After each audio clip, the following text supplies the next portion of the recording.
this computer. And then I'll start where we can start with the introduction. Is it okay not to turn the camera? Yeah, of course, absolutely. Feel free to keep your cameras off because we will post this recording as well on YouTube if you don't want to appear on YouTube. So keep your cameras off. Also, if you, we encourage you to also participate in the conversation. The best way would be just raise your hand and unmute yourself and jump into conversation. Additionally, you can utilize the chat. It's most welcome to also raise your questions. This is the great and a rare opportunity where, absolutely free of charge, you can ask the questions that you wanted to ask as psychologist or psychology professional. And that's the golden hour that we have. I will start with introduction. My name is Yulia Shin, and I am an ICF leadership development coach using the emotional intelligence assessment to develop young leaders, female leaders, professionals, in order to thrive in their career, in their business, in life in general. So today I'm hosting this amazing event. And I invited a psychoanalyst professional from Ukraine who is living in Dubai and been in the region for since a while. And her name is also Yulia. And I'll give her the stage to introduce herself. Yeah, hi, hello and welcome. So my name is Yulia Brovinskaya. I'm a psychoanalyst and a group analyst. And basically I help people to understand better themselves, to be able to create more satisfying and more happy life around them. And today we are going to dive into a very complex and often hidden world of self-worth and imposter syndrome. And we will look at it from psychoanalytical perspective. I will explore how unconscious dynamics shape our feelings. And our webinar is going to have a little structure. I would like to start here. I hope it's not going to be heavy and difficult to understand. And after, I would like to make some practice to work with exactly with this question. At the end, we can speak. You can ask questions. I will answer these questions. I know that we have already some of it. Absolutely. Yeah. I can give Elizabeth also some inputs because it started with a journey, first of all, from my own journey. And also when I was working with individuals, this is the most common question that I was hearing, either my clients and also myself, especially after losing the job or changing the job or changing the business, stepping out of the business, or, for example, preparing for the retirement, people feel that we lose the sense of self. And here's the question comes, who am I? And that is where I came to Yulia. We had an amazing conversation and amazing ideas about where we can potentially bring up to a wider audience to talk about. And turned out everyone was more interested in self-identity, self-worth, because we keep achieving, but we feel it's not enough, it's not relevant, we don't own our success, and we are not feeling like we deserve, and also we are not good enough, and all of that stuff. So I was very curious and looking forward to the session to also to understand for myself and to work on myself as well together with all of you. Yeah, thank you, Yulia. Great. Yeah, I think this question is a question for life. How often do we ask who we are? What do we want? What we want to achieve? Where we want to go? Or we just doing something automatically, doing something that we think that is going to make us happy, that we think that we need, but when we achieve something, it doesn't bring any happiness. And it's a good question to ask all the time. All the time. How do I feel? What do I want? what is right for me, what is wrong for me. I think it's something that children should learn from very, very young ages. That probably it's not very common to have it. Yeah. Okay, so let's start. I would like to start from defining the key terms that we all on the same page. So when we talk about self-worth, it's the internalized sense of one's value and significance, while imposter syndrome is the persistent feeling of being fraud despite external validation. We look beyond the cognitive and behavioral models and will examine the deeper unconscious roots. So I would like to ask, I would like to start from basics. I would like to start from Freud. Freud can explain these terms and what is actually happened in psyche of person, how the self-worth, self-confidence is building up. So if we talk about the second topic, a second structure of psyche of person, Freud were saying in his opinion that psyche is built up from it, our desires, our feelings, our impulses, like chaotic things like we want to do, like this energy of life that we feel full of. Superego, it's a part of the psyche that Freud think that it looks like internalized parental voice that govern self-evaluation. So basically, superego is rules, values, what we should do, how we should do, who we should be.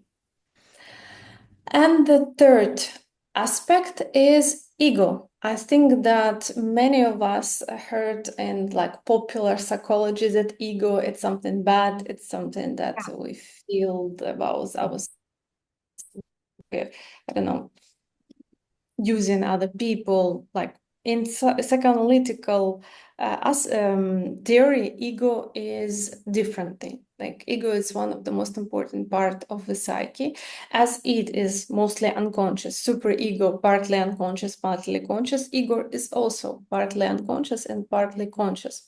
But superego is that part that actually find the compromise between my impulses. I don't know, I want sex, I want drive, I want danger, I don't know, I want to do whatever I need to, and what I can do. So ego is actually in the middle, and if this part finds the way how to satisfy and it and superego. So it is always strong. It is something that there is, and some impulses from our life. There is something more about our family. There's something more about like it's more complex part. Superego can be weak and can be strong. No, superego can be weak, can be normal, can be strong. So when superego is weak, its example is psychopaths. They do not care about the rules. They do not care about what is right and what is wrong. They just do whatever they want. They want to kill, they kill. They want to, I don't know, rape, they rape. And this impulses actually, if we say in archaic way, every person has. But superego is actually something, no, superego is that is forbidden that. And ego is something that is actually find a way, yeah, this we will not do, but probably we'll do something else to just satisfy the symbols that we have. So very strong superego is when you cannot do anything, like there are rules here, there, step left, step right. No, like we should be perfect, we should act in a very right way. And this strong, harsh superego is causing the low self-esteem, is causing the problem with self-worth, because you cannot do anything. Like, no, your impulse is what you want, don't care. Like, you should do something. There is a few possibilities how this superego can develop in a child as a harsh. So first one is, as Freud see superego as a parental voice. So the development of psyche, first one happens from 0 till 6 years old.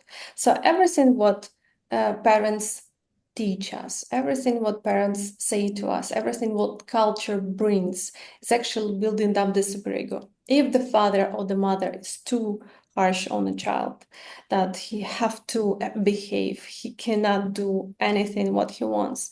So growing up, this child's superego also stayed harsh. This is one way.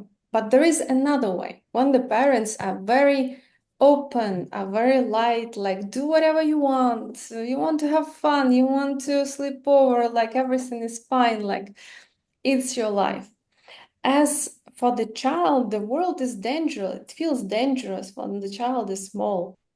And as the parents do not um, talk about boundaries, do not talk about rules, with the time, child start to build up his own harsh superego and his own harsh rules, even more hard that parents would build it, because it's dangerous. Everything is dangerous, so you cannot do anything to be able to be safe, and you have no one to save you, as your parents are so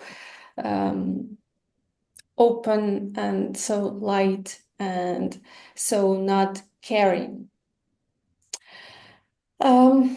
If we talk about ego is also can be strong and can be weak. Yeah. Yeah, it caught my attention right now as you were speaking about the parenting style. So one is a harsh parenting style and one is very soft and open, like with complete two different contrasts. So it resonates because my parents, they were very open-minded with me, and I had very little boundaries. However, what I understand, the superego is still superego doesn't recognize the boundaries. Did I understand correctly? No, superego recognize the boundaries. Actually, the boundaries are in superego. Uh-huh. So the super ego already has the conflict because there are the boundaries and has the impulses at the same time. To be able to yourself, you need to know some rules how to live in this world. Uh-huh. Know that you cannot cross the street on the red light. I don't know. To know that you cannot jump from second floor. So this is rules. In order to self adolescent, for example, he need to know that he cannot go out every night and not sleep because he will destroy his. So there are some rules and some boundaries. So if parents don't show any boundaries to save yourself, child start to build up their own more harsh, because they don't know, they need to protect themselves. So they just take everything, no, like this I will not do, this I will not, this can be dangerous, this can be dangerous, as there is no feeling of safety around. The boundaries, actually, the function of the boundary is to feel safe. Like, for example, when you come to webinar and you don't know how long the webinar will be, like 10 hours, 12 hours, 20 hours, and you just sit and wait and you're going crazy, your anxiety is going high because you don't know. When you have a time, okay, we have a 1 hour. Okay, I know I have 1 hour. It's safe. I understand. So all the boundaries in life exist to create a safety and to feel to be able to wait and to be able to live through that anxiety that actually what happens give us. It will stop one day. If I will do that, I'll be safe. If I will achieve that, I will have that. So this all boundaries is actually make us much more stable. So boundaries, rules, and superego. It is our desires. Desires can be different. Desire to kill, desire to love, desire to not to just to enjoy life and doing nothing. But knowing that it will not create a safety, superego give us some way where we should go, what we should do. Mm-hmm. Yeah. Yeah. Okay. And the third, the most important, is ego. Ego is that part that actually find the compromise between what I want and what I should do, and it's the most important part. When we talk about normal superego, we talk about that superego is very close to ego. So everything, my rules, it's not because I'm scared. It's not because I cannot kill because I will go to jail. It's because it's my values. Mhm. So these two parts, when they are very close to each other, the life feels easy. I don't do that because I don't have to. It's because it's my inner desire. When the ego is weak, how it, where it could lead us? So first of all, it's conflict between it and superego. This conflict can look in different ways. So first of all,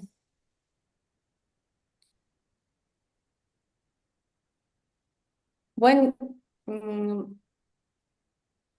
weak ego can create, so to be able to satisfy both sides, but not able to stand the tension that these sides are giving to ego, ego symptoms. Symptoms are illnesses. Symptoms are some, for example, procrastination. Symptom is imposter syndrome and other things. How it looks like for example, if the person would like to be very active in life, would like to achieve things, would like to be successful, would like to do many things at the same time. But inside, superego say, no, you don't have a right. No, you are not good enough. No, it's dangerous. Don't do that. So there is two different desires, two different competing feelings that are inside. When, Wait. sorry? Sorry, just to clarify, in other way, so it is when super ego is bigger than the ego. Yes, when superego is stronger than the ego, and when the id is stronger than the ego. So ego creates a symptoms, yes. So for example, imposter syndrome. By having this imposter syndrome, it satisfies both sides. Like I want to do it, but I cannot because there's a problem with me. And from superego, okay, great, you're not doing that. You don't have a right. So satisfied both sides. Or for example, illnesses. Very often this active and passive situation creates the autoimmune, right, illnesses, like with steroid. When the person wants to be very active, but to be very active is dangerous. Having this illness, the person don't have energy to do something. So from it, satisfied, I want to do, I tried, but I cannot, I don't have energy. From superego, it's also, did you try? You are actually punished for that. So you're ill. So both sides are satisfied. Wow. Wow. So imposter syndrome could have not only the emotional, psychological syndromes, but also physical. It Yes. can resonate with me, but I'm quite sure that it will resonate with many people when about especially procrastination, but also when you have no energy. You want to do X, Y, Z, you want to achieve X, Y, Z, but you wake up and you already have no energy for that. Yeah. Definitely. So it comes where we can look at the smaller ego. And then maybe Yes, we'll we later. can. Yeah. If we talk about Freud, of his concept, yes, it's a weak ego and a strong superego. Mm-hmm. But we can look at it from other concepts, like, for example, early object relations. For example, it's Donald Winnicott, Melanie, God, Mahler, yes. Mm-hmm. They talk, they say that our first experience of being seen, held, mirrored, shape our fundamental sense of self-worth. So basically, from the moment that the child is born, the way how the mother takes him in hands, the way how the mother touch, the way how the mother talks, it already creates an inner feeling of a child, how I am. Am I expected? Am I loved? Am I good? Is mother have a pleasure to hold me, to kiss me, to touch me, or she's irritated, or I'm not good enough, or I'm bad because no one wants to touch me. When we talk about mirroring, it's also one of the most important parts of development of a child. One mother explains to a child, you are angry right now, you are sad right now, you have a stomach ache, you have, I don't know, teeth are coming, or you are angry, or you are jealous. So mother are able to mirror, to explain to a child what happened to him. The more she explain it, more a child have understand, okay, I'm like that, I'm this, I'm that. And more with all of that, mother shows that the child is important, more child feels important. If so, of course, no one is perfect. Mm-hmm. There is, I all like sometimes we can recognize, sometimes don't. So Donald Winnicott spoke about a term of good enough mother. It's a mother who provides a validating mirroring function, but constantly, but not always. So of course, sometimes we're missing, we don't understand what's happening, but mostly yes. So a bit more than no. So I understand my child a bit more than I don't understand my child. When the child is small, I understand when the child cries a bit more that I don't understand, Mm-hmm. and I'm so this is fundamentally how the self-worth, self-esteem is built up in the relationship with important other. Mostly it is mother, sometimes father, sometimes the child is adopted or something else. So more mother can explain to a child who he is, what is his strong side, what is his weak sides. More the child understand himself and also can develop these sides. But not always happened like that, because when you're a mother, you're tired, you work, you have some other things to do, you would like to have a comfortable child. You would like that the child is like more like you, like if you wake up early morning, you want the child wake up early morning. If you want to sleep, you want to sleep. So often parents pushing children to be not how they are, but how they want them to be. So more like, for example, for guys, they say that you cannot cry. You're a man. You shouldn't cry. You shouldn't show your weaknesses. You should work. You should not feel like feeling. It's not for boys or for girls. You should be always looking great. You should cook. I don't know, some things. You shouldn't cry. You shouldn't disturb mother. You shouldn't disturb father, etc., etc. So there is also the term of true self and fake self. So when the mother is mirroring true self, like how the child is, it's one thing. So the child can understand himself. Okay, for example, I don't know, stubborn. I know that I'm stubborn. What do I do with that? What is this quality? Can I use it as something good in my life? Can I use it as something bad? When the mother see a stubborn child and say, no, no, you are not stubborn. You are like you're behaving well. You're behaving well, and the child starts to behave well. Why? Because to be able to survive, child should have important like parents around. Child cannot survive alone, and to be near them, they should love him. And every child do as much as possible that the parents love him.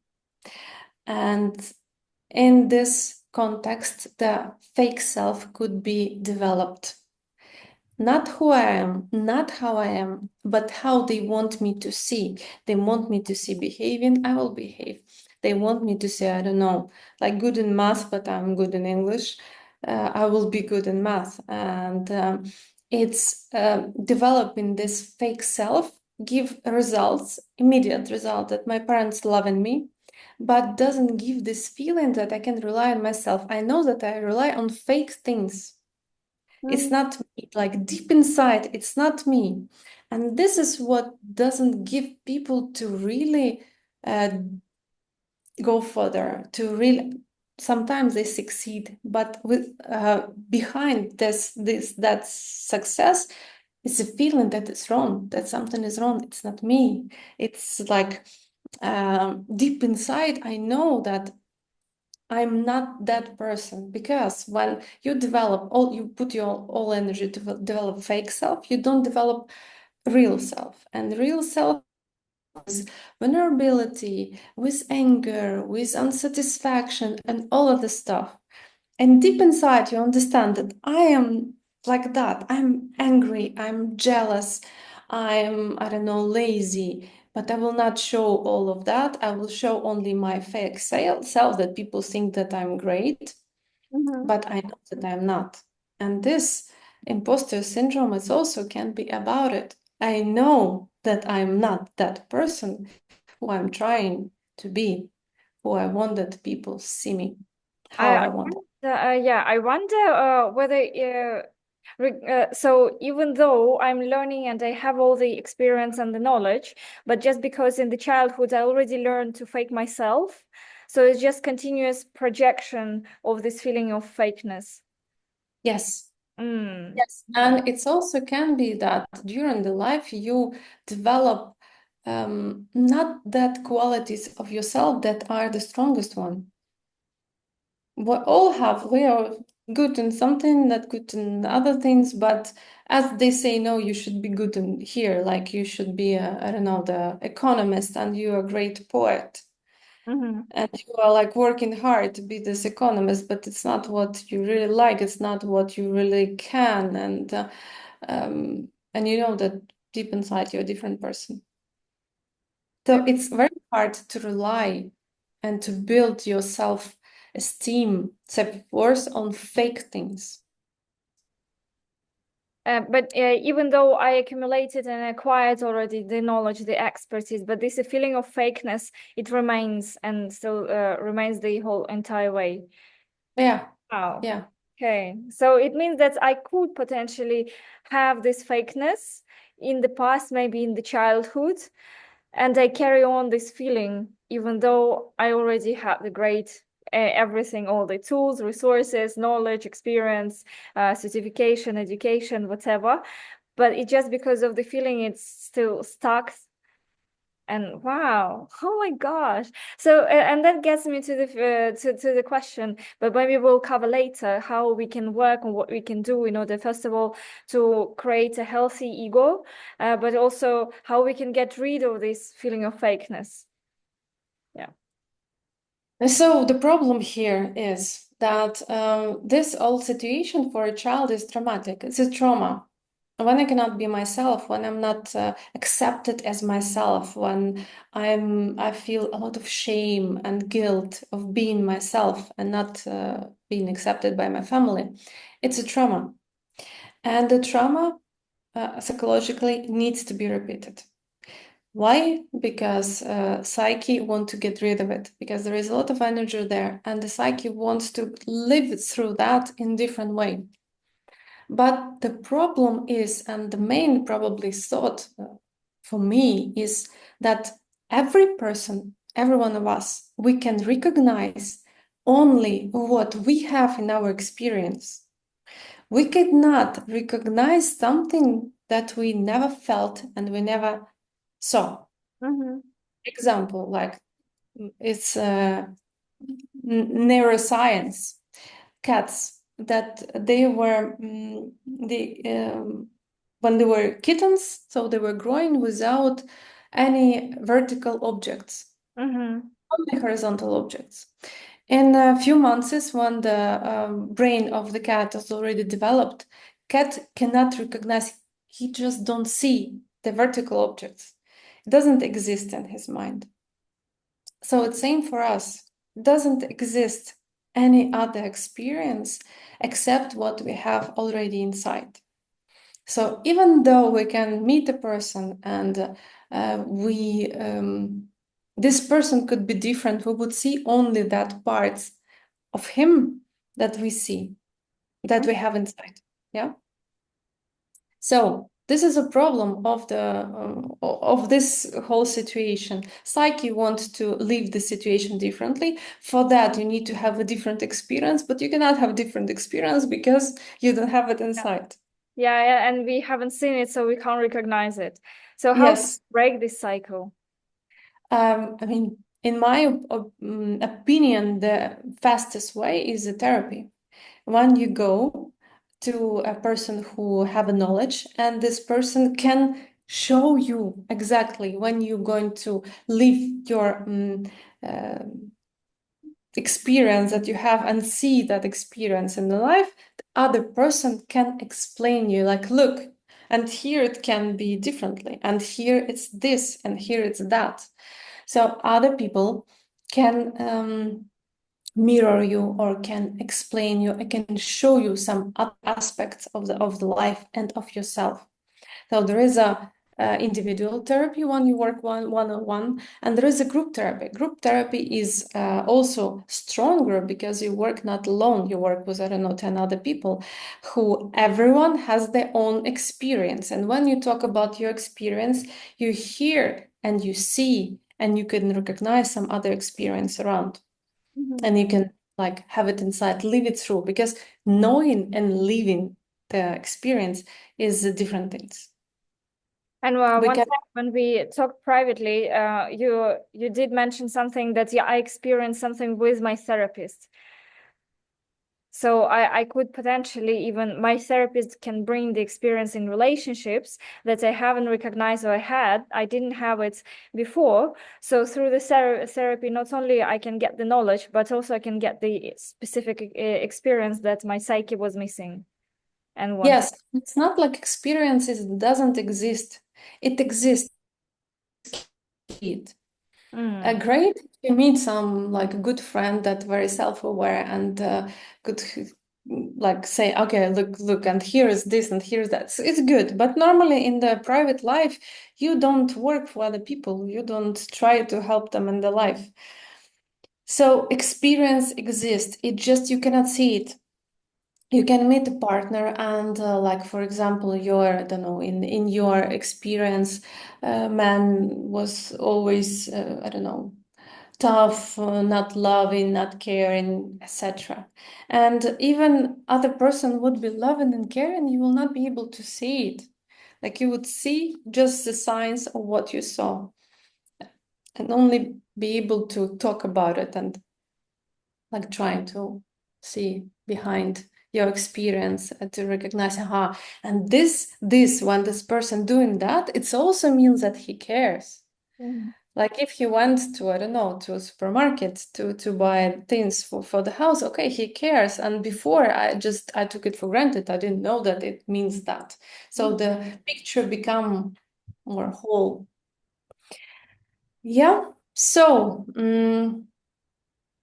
imposter syndrome, if we talk about imposter syndrome, it can be understood as a protective mechanism against deeper anxieties. For example, like fear of exposure, rejection, abandonment, etc. And it related to what I said. If in my experience, like for example, my early childhood, patterns and the way how my parents acted with me, they love me only while I did something right in their opinion. They I don't know, say that you are good, you like they care about me only when, I don't know, I was great in school. So it's achievement that make me a good person. But it doesn't, it's not about reality. It's not about who I am. If I will not achieve, they will reject me. If I will not achieve, like people will not love me. And this pattern stay inside. This is about people who try all the time to achieve, to achieve, to achieve. Like this often happens with, for example, women that like to be leaders or caring about other people, caring about their husbands, caring about everyone around. So if I will not cook for everyone, they will not love me. If I will not clean for everyone, they will not love me. If I will not, I don't know, take care about everything around, I will not be needed and they will just leave me. So this imposter syndrome is a protection from one side, protection of not truly seeing yourself, understanding yourself, Mhm. and from on the other hand is to not be able to do what is not right for you. What is not right but perceived by the psyche not right. So I guess there is on a deeper level, there is an inner conflict, what's right, what's wrong. So there could be like one part says, this is what I want to step up in my career, I want to have my own business. At the same time, there is could be a super ego, no, you're not good enough, and you haven't done this, that, or something like that. So I understand that there weak ego or smaller ego stimulates the imposter syndrome in order to satisfy both sides of the conflict. I don't know.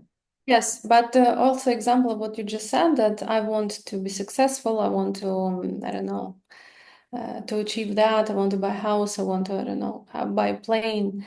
Its desires can come also from superego. Mhm. Like I should have, like my parents told me that I should be successful. My parents told me that I should have, like, I have everything I should. But deep inside, like if we come from ego or from id side, I don't want that. I know, for example, that if I'm going to work so much and buy this plane, I will just, I don't know, I will have illnesses and die. I will not have time to live. I want to enjoy my life, and etc., etc. So So it's not, imposter syndrome, yeah, it saves us from death, for example, from illnesses. So he serves in fact what's right for us. it can be, not always. There are Okay. many other things. Like, for example, sometimes people think that it's imposter syndrome. Like, for example, they going out on the stage in front of 500 people and they're scared and they think it's imposter syndrome. It's not. When Mhm. you do something the first time, it's scary. When you do something like 20th time, it is scary and it's normal. When people also right now it's very popular to start to build up your brand, you Mhm. as a brand, and after that, like you sell in the brand and You don't really care what behind this brand to sell.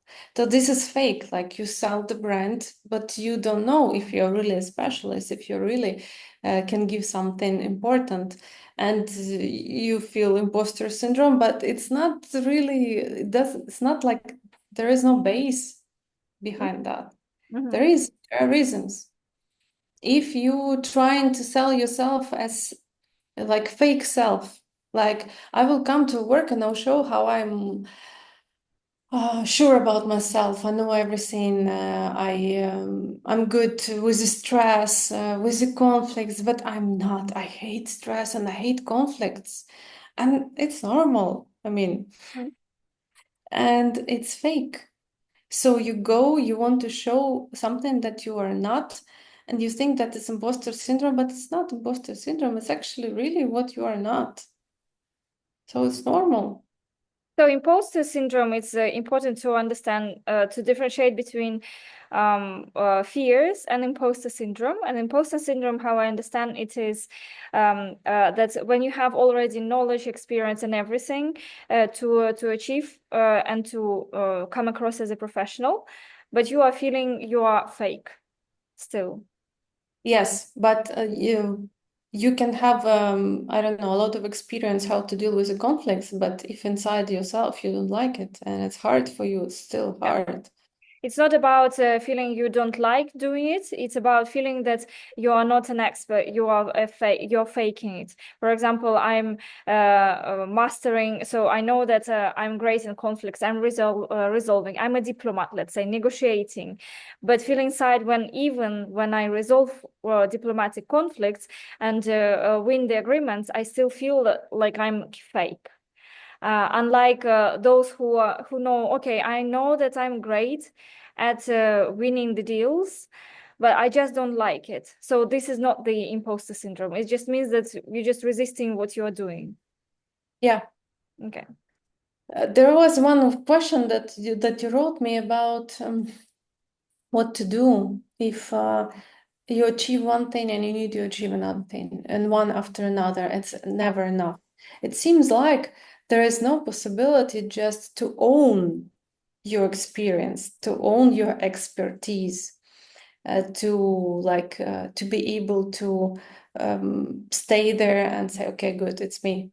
I did it. Like, no, there is a new goal and a new goal. So the reason for that also could be relationship with parents who will never be satisfied with what the child does. You have, I don't know, today it's you did great, but okay, good, you did great, but you need. There is always better. There is always something else. There is never in the moment that it's good, you did it. So the child continue to act with himself, herself in the same way. There is more, more, more, more I will achieve, more I will receive the love from my parents, love from other people. But it doesn't work because feeling of self-worth, I don't know, self-esteem, it's something what things what we achieve, it's something what we do. So it's different levels. People try to fulfill, to feel the level of feelings but by level of actions. And it doesn't work. It doesn't work like that. Feelings come with the feelings, actions come with the actions. So it doesn't matter how much you're going to continue to do that. It will not change your feeling until you will work with your feeling, until you will start to concentrate not on actions, but what you feel from that action, what you say to yourself after that actions. How are you? Yeah. Ever possible to get rid of the imposter syndrome and then the feeling of you're never good enough? Yes. Okay, that's good news. Yes. Okay, what do we need to do? Let's level up our actions. Oh. Um, so, what do we need to do? I think that one of the most important, like from what we start, most of the important things in life is to understand who am I? What do I want? what is really makes me happy, what do I want to achieve, what is enough for me and what is not. Like if I want to work 20 hours per day, yeah, I have energy, but is it okay for me? Really? Is my body really satisfied, alive? Like doesn't matter. We still have body and mind, and we should to be able to be happy. We should take care about and the body and the mind. Sometimes people forget one or another. So this be able to know yourself, be able to listen yourself, and act in the way how it's good for you. This is one of the most important things. Problem here is very hard to understand and to know yourself alone as you build up understanding in your family. So there are other people who mirror you who you are. So by myself, sitting alone, I cannot know how I am. And only in actions, when I speak with you, I can understand that, okay, here I can be, I don't know, angry. And this kind of action make me smile. And this what I like this is the way how we spend time. I loved it. I don't know, it makes me full of joy. And something else, hard to do it alone. You can do it in only limited space. You need other person to understand yourself. So in the contact with other people. Through other people and observe your experience and how you feel. Also, Anastasia is asking a question: how do you do that? Define what you really want. That's a good question. Question.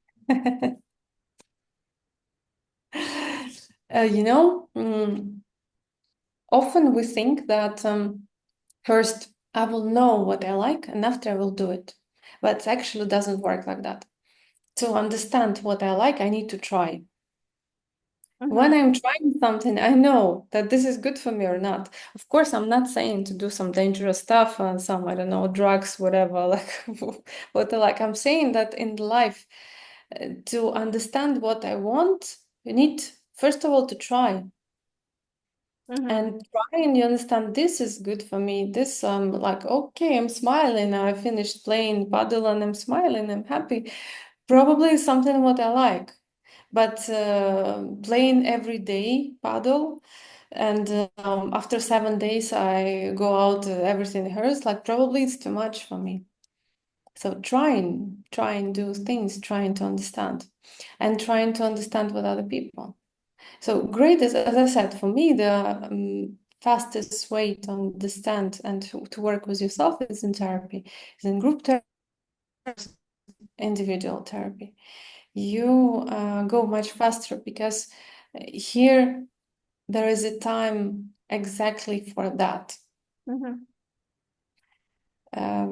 You can spend, I don't know, 5 years by thinking what is really right for me, or come a few times and ask your question in front of other person and give an answers. If we there was a question if how to act with kids to build the self-worth and good self-esteem. And the answer is it's from very, very young ages, like from the moment that the child is born, the way how the parent acting with the child, the way how, what example a parent give to a child, the way how he behave with the child, the way how he behave with other people, with the partners, everything it's become experience of the child, experience that after the child repeats. But we cannot teach something what we are not. I can teach my child, I don't know, to love himself or herself so much. I can give him very smart explanations. But if I don't know how to do it myself, He will not take my words, he will take an experience. So first of all, yourself, how to live a happy life, how to do what I want, how to understand, do I really on the right path? If I'm not on the right path, I'm so scared to change something. What do I need? What help do I need to be able to change, to be able to make my life happier? Because anyway, there is a time like 30 plus, 40 plus, and 50 plus, when the people start to break everything, like, no, this is not what I want. They start to divorce, they start to, I don't know, travel around the world. They start to change work or stop to work at all, say that it's not me, I will meditate somewhere in Nepal. This is it. Anyway, life pushes us, and sometimes we actually stop and ask like if it's right or not, but it can be very harsh. If you're doing that throughout your life is much more happier. Or not, in that case, life become like psyche adapts, creating some symptoms, illnesses. Yeah, I can sense that. Now, since we have a few minutes, would you like to take us through the exercise that Yeah. Yeah. So I would like that today we work and we listen a bit our inner critic. And for that, let's sit comfortably, relax, close your eyes if you're comfortable, and bring your mind to a recent situation, some difficult situation when you felt a self-doubt or some conflict or some problem, when you felt not easy with yourself. And what was that inner voice saying? Do you remember? If you have some phrase, write it down.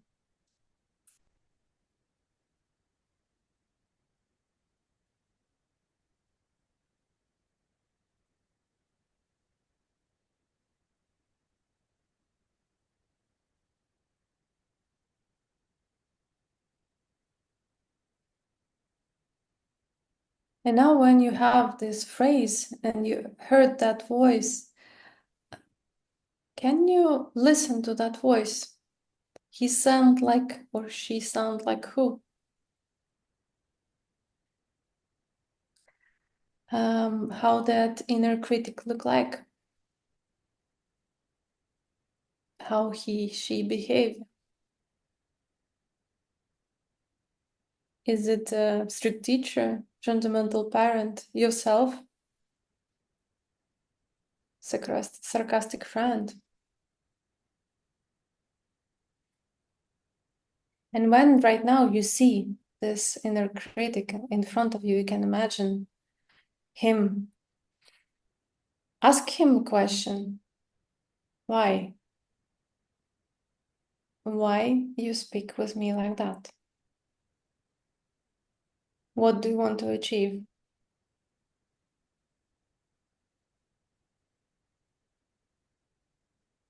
Don't push yourself to find the answer. Just relax and let the answer comes itself.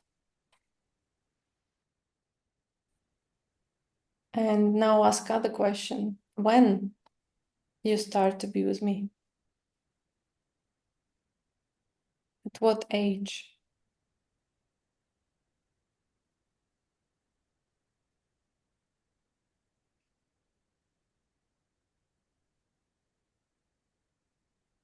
Maybe your inner critic said to you that he want to help you. This is the way how he help, how he protect. So ask him what you want me, what you're trying to protect me from.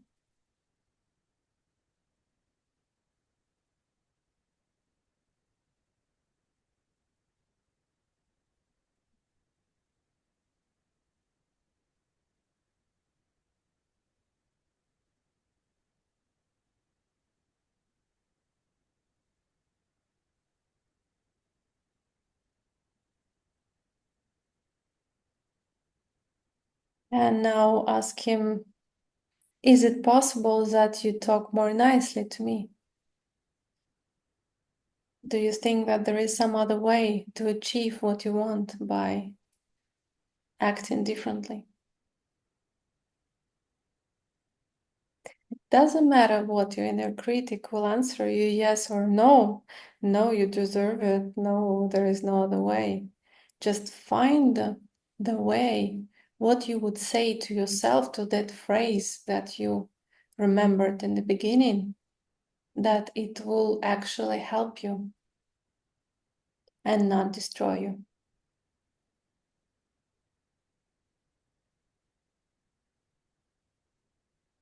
And you can write it down also.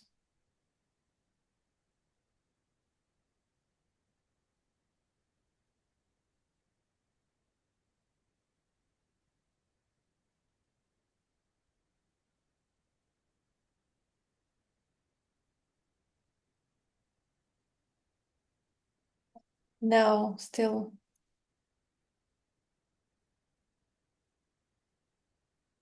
imagining him in front of you, say to him that thank you for your help. Probably if he asked you, if he said that he want to help, or something else, what he said, thank you for that. But the way how you do it doesn't help me. I appreciate that you saved me once. And probably when you start to exist with me, it was important to save me.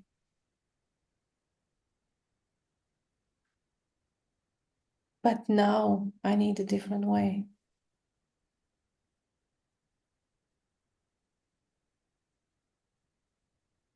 And you can say to yourself, I'm worthy, even when I struggle.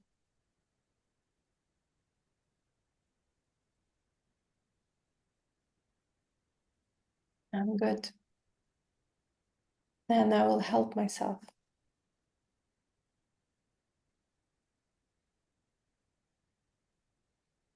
And you can breathe in, breathe out, and open your eyes.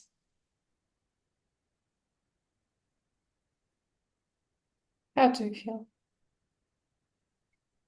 That was amazing and really very powerful. I was clearly could imagine. So I would, it's interesting because some of the phrases I noticed that come from different critics. Some myself, some my friends. One was my psychologist, and one was absolutely unknown from a recent situation. And I don't know whose voice was it.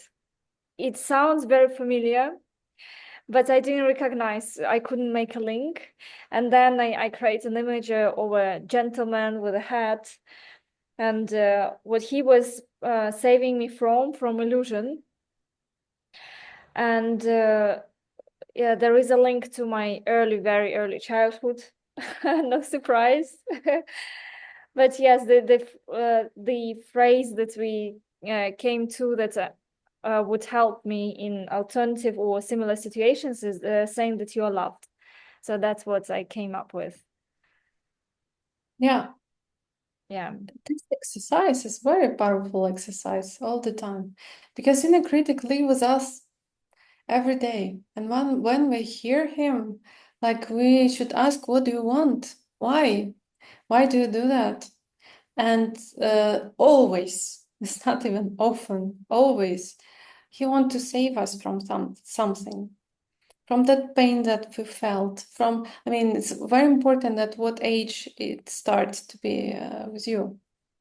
So what happened at that age that he have to appear? What there he was protecting you from? And that time it worked, like you survived.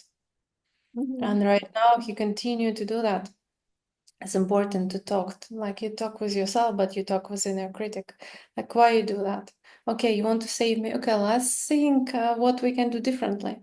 How I can save myself from that, but not destroy myself, not being harsh to myself.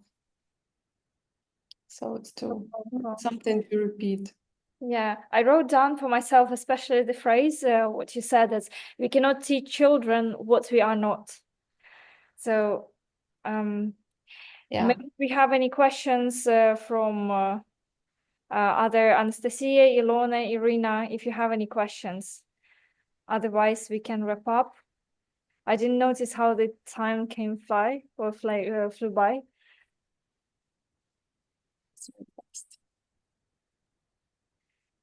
Right. Thank you very much.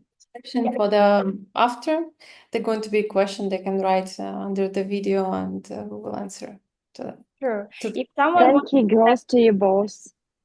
It was very useful. Thank you. Thank you.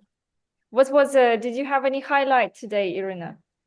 Of course, I just working outside, and it's raining now in Ukraine, and it was very interesting to listen about the parents and about now that it is always not enough. It is my story. Yep, it is resonate with me, and it influence now me in my life, and I feel it. So, and I understand after this session that I need to work with it. Yeah. Me too. Me too. But now I really like this exercise about inner critique. I'm going to work once again on it. It's so powerful. Yep. Yeah. Thank you very much, Yulia, for your time. Thank you. And Thank you for also for joining us today, Anastasia, Irina. Have a lovely day, everyone. You too. Thank you. Bye. Bye-bye.